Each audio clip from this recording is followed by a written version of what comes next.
ನಮಸ್ಕಾರ ಸ್ನೇಹಿತರೆ, ತಮ್ಮೆಲ್ಲರಿಗೂ ಕನ್ನಡ ಕಾನೂನು ಯೂಟ್ಯೂಬ್ ಚಾನಲ್ಗೆ ಸ್ವಾಗತ. ನೀವು ನಮ್ಮ ಚಾನಲ್ಗೆ ಹೊಸಬರಾಗಿದ್ದರೆ ಸಬ್ಸ್ಕ್ರೈಬ್ ಮಾಡ್ಕೊಳ್ಳಿ, ಸಪೋರ್ಟ್ ಮಾಡಿ.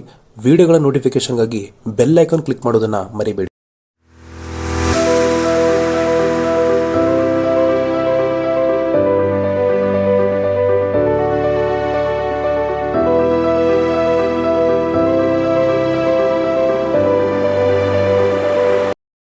ನಮೋ ತಸ್ಸ ಭಗವತೋ ಅರಹತೋ ಸಮ್ಮಾ ಸಂಬುದ್ಧಸ್ಸ. ಬುದ್ಧಂ ಶರಣಂ ಗಚ್ಛಾಮಿ, ಧಮ್ಮಂ ಶರಣಂ ಗಚ್ಛಾಮಿ, ಸಂಘಂ ಶರಣಂ ಗಚ್ಛಾಮಿ.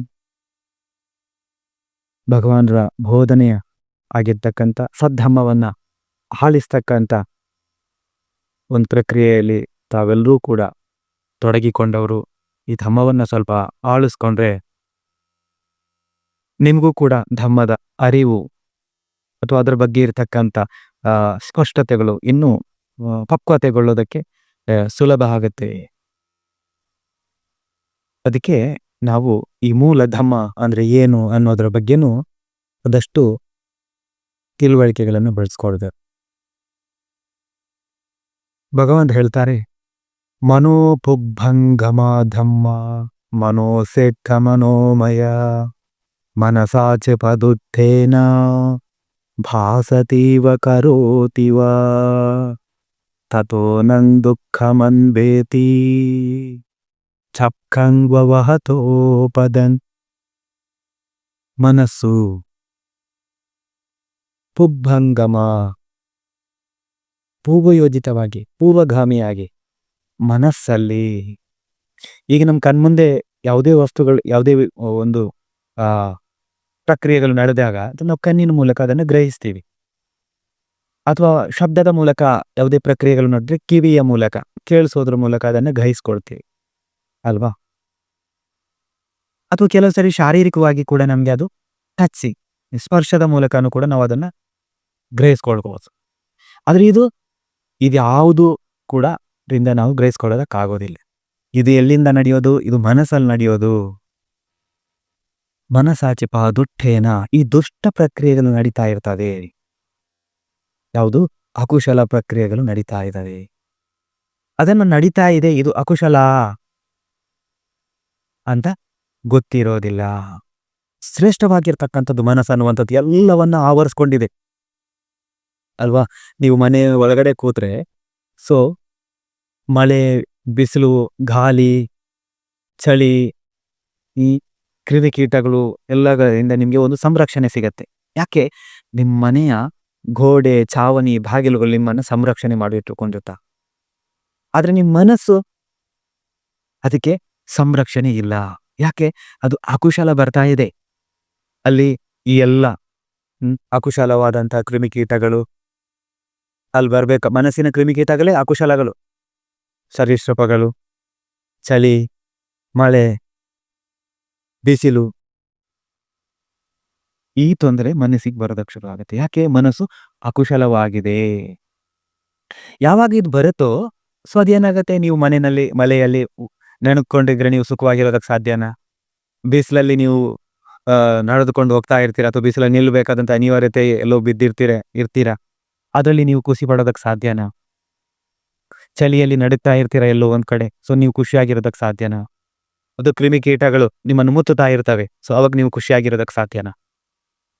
ಯಾಕಂದ್ರೆ ಇದ್ರ ಬಗ್ಗೆ ನಿಮಗೆ ಅರಿವಿದೆ, ಅದಕ್ಕೆ ನೀವು ಖುಷಿಯಾಗಿಲ್ಲ. ಅದೇ ರೀತಿ ಮನಸ್ಸಿನ ಈ ದುಷ್ಟ ಚಿತ್ತಗಳ ಬಗ್ಗೆ ನೀವು ಅರಿವನ್ನ ಬೆಳೆಸ್ಕೋಬೇಕು. ಈ ದುಷ್ಟ ಆ ಕುಶಲ ಚಿತ್ತಗಳ ಬಗ್ಗೆ ನೀವು ನಿಮ್ಮ ಮನಸ್ಸನ್ನು ಬೆಳೆಸ್ಕೋಬೇಕು, ನಿಮ್ಮ ತಿಳುವಳಿಕೆಗಳನ್ನು ಬೆಳೆಸ್ಕೋಬೇಕು. ಯಾವಾಗ ನೀವು ಅದನ್ನು ಬೆಳೆಸ್ಕೊಳ್ಳೋದಕ್ಕೆ ಪ್ರಯತ್ನ ಪಡ್ತೀರೋ, ಅದನ್ನ ಬೆಳೆಸ್ಕೊಳ್ಳೋದ್ರಲ್ಲಿ ಪ್ರಯತ್ನ ಪಟ್ಟಾಗ ಮುಂದೊಂದು ದಿನ ಯಶಸ್ವಿ ಆಗ್ತೀರೋ, ಆಗ ನೀವು ಇದನ್ನ ಗುರುತಿಸೋದಕ್ಕೆ ಸಾಧ್ಯ ಆದಾಗ ನೀವು ಇದರಿಂದ ಹೊರಬರೋದಕ್ಕಾಗತ್ತೆ. ಬಂದಿಲ್ಲ ಅಂದ್ರೆ ಇದು ಪದುಟ್ಟೇನ, ನಾವೇನಾಗತ್ತೆ ಅದನ್ನೇ ಮಾತಾಡ್ತೀವಿ. ಭಾಸತೀವ, ಭಾಸತಿ ಅಂದ್ರೆ ಮಾತಾಡೋದು. ಭಾಸತೀವ, ಮನಸ್ಸಲ್ಲಿ ಏನ್ ಪ್ರಕ್ರಿಯೆಗಳು ನಡೀತಾ ಇರ್ತಾವೋ ಅದನ್ನೇ ಮಾತಾಡೋದಕ್ಕೆ ಶುರು ಮಾಡ್ತೀವಿ. ಮಾತಾಡ್ತೀವಿ, ನಾವು ನಮ್ಮಷ್ಟಕ್ಕೇನೆ ಮಾತಾಡ್ಕೋತೀವಿ. ಆಮೇಲೆ ನಮ್ಗೆ ತಕ್ಕುದಾದವರು ಸಿಕ್ಕಾಗ ಅವ್ರ ಜೊತೆ ಮಾತಾಡ್ತೀವಿ. ಮಾತಾಡಿ ಮಾತಾಡಿ ಇನ್ ನಮ್ಗೆ ಅಭ್ಯಾಸ ಆಗೋದಕ್ಕೆ ಶುರು ಆಗುತ್ತೆ. ಆಮೇಲೆ ನಮ್ಮ ಮುಂದೆ ಯಾರಿದ್ದಾರೆ ಅಂತ ನೋಡಲ್ಲ. ಅವ್ರು ಯಾರೇ ಇರ್ಬೋದು, ಅವರು ಕೇಳೋದಕ್ಕೆ ಇಚ್ಛೆ ಇರ್ಬೋದು, ಇಲ್ಲದೇನೂ ಇರ್ಬೋದು. ಅವ್ರ ಜೊತೆನೂ ಕೂಡ ನಾವಿದೇ ಮಾತನ್ನ ಹಂಚಿಕೊಳ್ಳೋದಕ್ಕೆ ಶುರು ಮಾಡ್ತೀವಿ, ಅಥವಾ ಅವರಿಗೆ ಹೇರೋದಕ್ಕೆ ಶುರು ಮಾಡ್ತೀವಿ ಅಲ್ವಾ. ಸೊ ಅವ್ರಿಗೆ ಅದನ್ನ ಯಾಕೆ ನಮ್ಮ ಮನಸ್ಸಿನ ಪ್ರಕ್ರಿಯೆಗಳು ಹಂಗಿದ್ದಾವೆ. ಇದು ಯಾಕೆ ನಾವು ಗುರುತಿಸೋದಕ್ಕೆ ವಿಫಲರಾಗ್ತಾ ಇದೀವಿ ಅಂದ್ರೆ, ಇದು ಕಣ್ಣಿನಿಂದ ನಾವು ನೋಡುವಂಥದ್ದಲ್ಲ, ಇದು ಮನಸ್ಸಿನಲ್ಲಿ ನಡೀತಕ್ಕಂಥ ಪ್ರಕ್ರಿಯೆಗಳು. ಮನಸ್ಸಿನ ಪ್ರಕ್ರಿಯೆಗಳನ್ನ ನಾವು ಗುರುತಿಸ್ಬೇಕಾದ್ರೆ ಮನಸ್ಸನ್ನ ನಾವು ಶಾಂತವಾಗಿಡಬೇಕು. ಅಲ್ಲೇನ್ ನಡೀತಾ ಇದೆ ಅನ್ನೋದನ್ನ ಕೂಡ ನಾವು ಗಮನಿಸೋದಕ್ಕೆ ಸಾಧ್ಯತೆ ಇದೆ. ಗುರುತಿಸ್ಬೇಕು. ಎಲ್ವರ್ಗೂ ನಮ್ಗೆ ಈ ಸತ್ಯಗಳನ್ನ ಗುರುತಿಸೋದಕ್ಕೆ ಸಾಧ್ಯ ಆಗೋದಿಲ್ವೋ, ಈ ಪ್ರಕ್ರಿಯೆಗಳನ್ನ ನಾವು ಯಥಾವತ್ತಾಗಿ ಯಥಾಭೂತವಾಗಿ ಹೆಂಗಿದೆಯೋ ಅದೇ ರೀತಿ ನಾವು ಗಮನಿಸೋದಕ್ಕೆ, ಈ ಸತ್ಯವನ್ನ ಕಂಡುಕೊಳ್ಳೋದಕ್ಕೆ, ತಿಳ್ಕೊಳ್ಳೋದಕ್ಕೆ ಸಾಧ್ಯ ಆಗೋದಿಲ್ವೋ, ಅಲ್ಲಿವರೆಗೂ ನಮ್ಗೆ ನಮ್ಮ ಈ ಮಾತಿನ ಮೂಲಕ ಪ್ರಕಟ ಆಗ್ತಾ ಇರುತ್ತೆ. ಮಾತಲ್ಲಿ ಬಂದಿರೋ ಪ್ರಕ್ರಿಯೆ ಹಂಗೇನಿಲ್ಲತ್ತ ಇಲ್ಲ. ಮೊದಲ ಪ್ರಕ್ರಿಯೆ ಮನಸ್ಸಲ್ಲಿ ಸೃಷ್ಟಿ ಆಯಿತು. ಇದು ವಿಶಾಲವಾದಂಥ ಧಮ್ಮ. ನಾನು ಅದನ್ನ ಸರಳವಾಗಿ ಹೇಳೋದಕ್ಕೆ ಪ್ರಯತ್ನ ಪಡ್ತಾ ಇದ್ದೀನಿ, ಗೊತ್ತಾಯ್ತಲ್ವಾ. ಸೊ ಈ ಮನಸ್ಸಿನ ಪ್ರಕ್ರಿಯೆಗಳು ಅಂದ್ರೆ, ಆ ಪ್ರಕ್ರಿಯೆಗಳು ಅಲ್ಲಿ ಒಂದೇ ಒಂದು ಬರೀ ಚಿತ್ತ ಅಂತಲ್ಲ. ಆ ಚಿತ್ತ ಯಾಕೆ ಸೃಷ್ಟಿ ಆಯ್ತು ಅನ್ನೋದಕ್ಕೂ ಬಹಳ ದೊಡ್ಡ ಮಾಹಿತಿಗಳಿದಾವೆ. ಸೊ ನಾವು ನಿರ್ದಿಷ್ಟ ಸಮಯದೊಳಗಡೆ ಇದನ್ನ ತಿಳ್ಕೊಳ್ಳುವಂತ ಪ್ರಯತ್ನವನ್ನ ಸ್ವಲ್ಪ ಪ್ರಯತ್ನವನ್ನ ಮಾಡೋದು. ಯಾವಾಗ ನಾವು ಅದನ್ನ ಈ ಮನಸ್ಸಿನ ಪ್ರಕ್ರಿಯೆಗಳು ಬಂದಾಗ ಅದು ಬಾಯಿಯ ಮೂಲಕ ಅಂದ್ರೆ ಮಾತಿನ ಮೂಲಕ ಪ್ರಕಟಗೊಳ್ಳೋದಕ್ಕೆ ಆರಂಭ ಆಯಿತು. ಯಾವಾಗ ಮನಸ್ಸಿನಲ್ಲಿ ತಡೆಯೋಕ್ಕಾಗಿಲ್ಲ, ನಾವು ಅದನ್ನ ಯಥಾಭೂತವಾಗಿ ಗುರುತಿಸೋದಕ್ಕೆ ಸಾಧ್ಯ ಆಗಿಲ್ಲ, ಆವಾಗ ನಮ್ಮ ಮಾತಿನ ಮೂಲಕ ಪ್ರಕಟಗೊಳ್ಳೋದಕ್ಕೆ ಆರಂಭ ಆಯಿತು. ಯಾವಾಗ ಮಾತಿನ ಮೂಲಕ ಪ್ರಕಟಗೊಂಡಾಗ ಕೂಡ ನಾವು ಜಾಗೃತರಾಗಿಲ್ಲ, ನಾವೇ ಅದನ್ನ ಮಾತಾಡ್ಕೊಳ್ತಾ ಇರ್ತೀವಿ, ಅವ್ರ ಜೊತೆ ಮಾತಾಡ್ತೀವಿ, ನಮ್ಗೆ ಬೇಕಾದವ್ರ ಜೊತೆ, ಅಥವಾ ನಮಗೆ ಅದನ್ನ ಯಾರು ಅದನ್ನ ಒಪ್ಕೊಳ್ತಕ್ಕಂಥವ್ರ ಜೊತೆ ಮಾತಾಡ್ತೀವಿ. ಕೊನೆಗೆ ಎಲ್ಲರ ಮುಂದೇನು ಮಾತಾಡೋದಕ್ಕೆ ಅದನ್ನ ಪ್ರಾರಂಭಿಸ್ತೀವಿ. ಭಾಸತೀವ, ಅಲ್ಲಿಗೆ ನಿಲ್ಲೋದಿಲ್ಲ. ಆಮೇಲೆ ಕರೋತೀವ, ಅದನ್ನೇ ಶಾರೀರಿಕವಾಗಿ ಕೂಡ ಅದನ್ನೇ ಮಾಡ್ತೀವಿ. ಶಾರೀರಿಕವಾಗಿ ಕೂಡ ಅದೇ ಪ್ರಕ್ರಿಯೆಗಳನ್ನು ನಾವು ಮುಂದುವರಿಸ್ತೀವಿ. ಅದರ ಮೂಲ ಎಲ್ಲಿ ಬಂತು? ಇವಾಗ ಮನಸ್ಸಿನಲ್ಲಿ ಸೃಷ್ಟಿ ಆಯಿತು. ಮನಸ್ಸಿನಲ್ಲಿ ಸೃಷ್ಟಿ ಆಯಿತು, ಮಾತಿನ ಮೂಲಕ ಪ್ರಕಟ ಆಯಿತು, ಈಗ ಶಾರೀರಿಕವಾಗಿ ಪ್ರಕಟವಾಯಿತು. ಈ ಎಲ್ಲ ಪ್ರಕ್ರಿಯೆಗಳು ಏನಾಯ್ತು? ಭಗವಾನ್ ಹೇಳ್ತಾರೆ, ತಥೋ ನನ್ ದುಃಖ ಮನ್ವೇತಿ. ಇದೆಲ್ಲವೂ ದುಃಖವನ್ನೇ. ದುಃಖದ ಕಾರಣ ಇದೇ ಕಾರಣ. ನಮ್ ದುಃಖ ಇದೆಯಲ್ಲ, ಈ ದುಃಖ ಯಾಕೆ ಬರುತ್ತೆ ಅಂದ್ರೆ ಮನಸ್ಸಿನ ಪ್ರಕ್ರಿಯೆಗಳು. ನಾವಲ್ಲಿ ಅದನ್ನ ಗುರುತಿಸಿಲ್ಲ. ಅದನ್ನ ನಾವು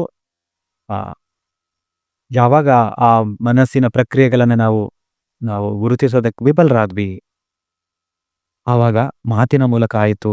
ಮಾತಿನ ಮೂಲಕ ಕೂಡ ನಾವು ಅದನ್ನ ಗುರುತಿಸೋದ್ರಲ್ಲಿ ವಿಫಲರಾಗಿದ್ದಕ್ಕೆ ನಮ್ಗೆ ತಡೆಯಕ್ಕಾಗಿಲ್ಲ. ಆವಾಗ ಕೂಡ ಅದು ಶಾರೀರಿಕವಾಗಿ ಪ್ರಕಟವಾಯಿತು. ಇದು ದುಃಖವನ್ನೇ ತರ್ತು.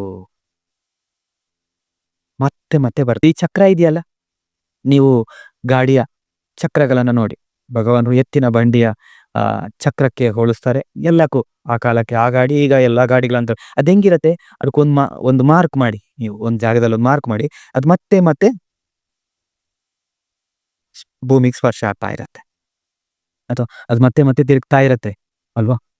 ಈ ದುಃಖಗಳು ಕೂಡ ಹಂಗೇನೆ ಪದೇ ಪದೇ ಪದೇ ನಮ್ಮನ್ನು ಯಾಕೆ ಕಾಡತ್ತೆ ಅಂತ ಅಂದ್ರೆ, ಈ ಮನಸ್ಸಿನ ಪ್ರಕ್ರಿಯೆಗಳನ್ನ ನಾವು ಗುರುತಿಸೋದ್ರಲ್ಲಿ ವಿಫಲರಾಗಿದ್ದಕ್ಕೆ.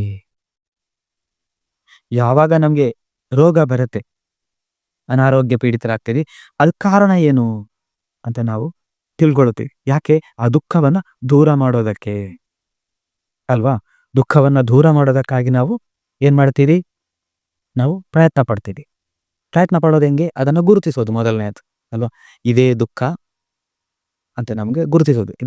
ಸೊ ಆ ದುಃಖವನ್ನು ನಾವು ಯಾವಾಗ ನಮ್ಗೆ ಅರಿವಿಗೆ ಬರುತ್ತೆ, ಅವಾಗ ನಾವು ಅದಕ್ಕೆ ಔಷಧ ಔಷಧೋಪಚಾರಗಳನ್ನು ಮಾಡಿ ಅದನ್ನು ತೆಗೆದುಹಾಕೋದಕ್ಕೆ ನಿವಾರಿಸ್ಕೊಳ್ಳೋದಕ್ಕೆ ಪ್ರಯತ್ನ ಪಡ್ತೀವಿ ಅಲ್ವಾ. ಅದೇ ರೀತಿ ಅದನ್ನು ಪಡೆದೇ ಇದ್ರೆ ಅದೇನಾಗುತ್ತೆ, ಉಲ್ಬಣಗೊಂಡು ಮತ್ತೊಂದಿನ ನಮ್ಮ ಹಿಡಿತಕ್ಕೆ ಸಿಗದೇ ಇರೋ ಹಂತಕ್ಕೆ ಅದು ಏರ್ಬಿಡತ್ತೆ.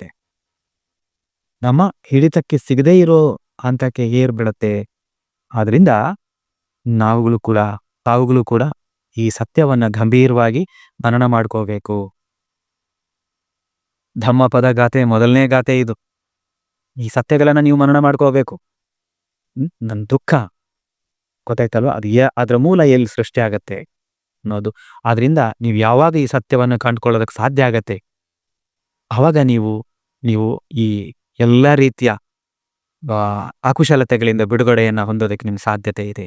ಅದರ ಮೂಲ ಇರೋದು ಮನಸ್ಸಿನಲ್ಲಿ. ಆದ್ರಿಂದ ನಿಮ್ಮ ಮನಸ್ಸಿನಲ್ಲಿ ಜಾಗೃತ ಭಾವವನ್ನ ಬೆಳೆಸ್ಕೊಳ್ಳಿ, ಭಗವಾನರ ಧಮ್ಮವನ್ನ ತಿಳ್ಕೊಳ್ಳಿ, ಶ್ರದ್ಧೆಯನ್ನ ಬೆಳೆಸ್ಕೊಳ್ಳಿ. ಸದ್ಯಂ ಶೀಲೇನ ಸಂಪನ್ನೋ ಯಶಭೋಗೋ ಸಮಾಹಿತೋ. ನೀವು ಶ್ರದ್ಧೆಯಿಂದ ಶೀಲದಲ್ಲಿ ಸಂಪನ್ನರಾದ್ರೆ ನಿಮ್ಮ ಯಶಸ್ಸಿಗಳು, ನೀವು ಆಧ್ಯಾತ್ಮಿಕ ಯಶಸ್ಸು ಇರ್ಬೋದು, ಮತ್ತೆ ನಿಮ್ಮ ಗೃಹಸ್ಥ ಜೀವನದಲ್ಲಿ ಏನೆಲ್ಲ ನೀವು ಸಾಧನೆ ಮಾಡ್ತೀರೋ ಆ ಯಶಸ್ಸುಗಳು ಕೂಡ ತನ್ನಿಂತಾನೆ ನಿಮ್ಮ ಹಿಂದೆ ಬರ್ತವೆ. ಯಾಕೆ? ನಿಮ್ಮ ಮನಸ್ಸು ಯಾವುದು ಒಳ್ಳೆಯದು ಯಾವುದು ಕೆಟ್ಟದ್ದು ಅನ್ನೋದನ್ನ ನೀವು ಗುರುತಿಸೋದ್ರಲ್ಲಿ ಸಫಲರಾಗ್ತೀರಾ. ಅದು ಒಂದು ವೇಳೆ ನೀವು ಸಫಲರಾಗದೇ ಇದ್ರೆ ದುಃಖ ಅನ್ನುವಂಥದ್ದು ನಮ್ಮ ಹಿಂದೆ ಯಾವ ರೀತಿ ಎತ್ತಿನ ಬಂಡಿಯ ಚಕ್ರಗಳು ಎತ್ತಿನ ಕಾಲನ್ನ ಹಿಂಬಾಲಿಸೋ ರೀತಿನಲ್ಲಿ ನಾವು ಎಲ್ಲೇ ಇರ್ಲಿ ಹೇಗೇ ಇರ್ಲಿ ನಿರಂತರವಾಗಿ ಇದು ನಮ್ಮನ್ನ ಹಿಂಬಾಲಿಸ್ತವೆ. ಯಾಕಂದ್ರೆ ನಾವು ಎಲ್ಲೇ ಇದ್ರೂ ಕೂಡ ಹೇಗೆ ಇದ್ರೂ ಕೂಡ ನಮ್ಮಲ್ಲಿ ಮನಸ್ಸಿರತ್ತೆ. ಆ ಮನಸ್ಸು ಇಲ್ಲದೆ ಇರುವಂತ ಕ್ಷಣ ಇಲ್ಲ. ನಾವು ಮಲಗಿರ್ಲಿ ಎದ್ದಿರ್ಲಿ ಯಾವುದೇ ಕ್ಷಣ ಇರ್ಲಿ, ಪ್ರತಿ ಕ್ಷಣದಲ್ಲೂ ನಮ್ಮಲ್ಲೊಂದು ಮನಸ್ಸಿದೆ. ಆ ಮನಸ್ಸನ್ನ ಗುರುತಿಸುವಂಥವ್ರು, ಅದ್ರ ಬಗ್ಗೆ ಜಾಗೃತಿಯನ್ನ ವಹಿಸುವಂಥವ್ರು ತಾವುಗಳಾಗಿ ಆ ಮೂಲಕ ನೀವು ಕೂಡ ಈ ಸತ್ಯವನ್ನ ತಿಳ್ಕೊಳ್ಳೋದ್ರ ಮೂಲಕ ನೀವು ಈ ಅಕುಶಲ ಮನೋಭಾವದಿಂದ ಹೊರಗೆ ಬನ್ನಿ. ಯಾವಾಗ ನೀವು ಅಕುಶಲ ಮನೋಭಾವದಿಂದ ಹೊರಗೆ ಬರ್ತೀರೋ ಆವಾಗ ಈ ದುಃಖದ ಪ್ರಕ್ರಿಯೆಗಳಿಂದ ನೀವು ಹೊರಗುಳಿತೀರಾ. ಆಗ ಮುಂದಿನ 2 ಅಂಶಗಳನ್ನ ಕೂಡ ನಾನು ಹೇಳಿದ್ದೀನಿ ಅಲ್ವಾ, ಕುಶಲ ಮತ್ತು ಅಭ್ಯಾಗತ. ಆ ಪ್ರಕ್ರಿಯೆಗಳಲ್ಲಿ ನೀವು ತಲ್ಲೀನರಾಗೋದಕ್ಕೆ ನಿಮ್ಗೆ ಅವಕಾಶಗಳು ಒದಗಿ ಬರ್ತವೆ. ತಾವೆಲ್ಲರೂ ಕೂಡ ಈ ಕುಶಲ ಮನೋಭಾವದಲ್ಲಿ ಬೆಳೆಸ್ಕೊಳ್ಳೋದಕ್ಕೆ ಈ ಅಕುಶಲ ಪ್ರಕ್ರಿಯೆಗಳನ್ನ ತಿಳ್ಕೊಂಡು ಅದರಿಂದ ಹೊರಬರೋದಕ್ಕೆ ತಾವೆಲ್ಲರೂ ಕೂಡ ಸಫಲರಾಗಿ ಅಂತ ಹೇಳಿ ನಿಮ್ಗೆಲ್ರಿಗೂ ಕೂಡ ಆಶೀರ್ವಾದ ಮಾಡೋದ್ರ ಮೂಲಕ ಈ ಧಮ್ಮ ಸುಭಾಷಿತವನ್ನ ಇಲ್ಲಿಗೆ ಸಮಾಪ್ತಗೊಳಿಸ್ತಾ ಇದ್ದೀನಿ. ಭವತು ಸಬ್ಬ ಮಂಗಲನ್ ರಕ್ಕಂತು ಸಬ್ಬ ದೇವತಾ ಸಬ್ಬ ಬುದ್ಧಾನುಭಾವೇನ ಸಬ್ಬ ಧಮ್ಮಾನುಭಾವೇನ ಸಬ್ಬ ಸಂಘಾನುಭಾವೇನ ಸದಾ ಸೊತ್ತಿ ಭವಂತು ತೇ.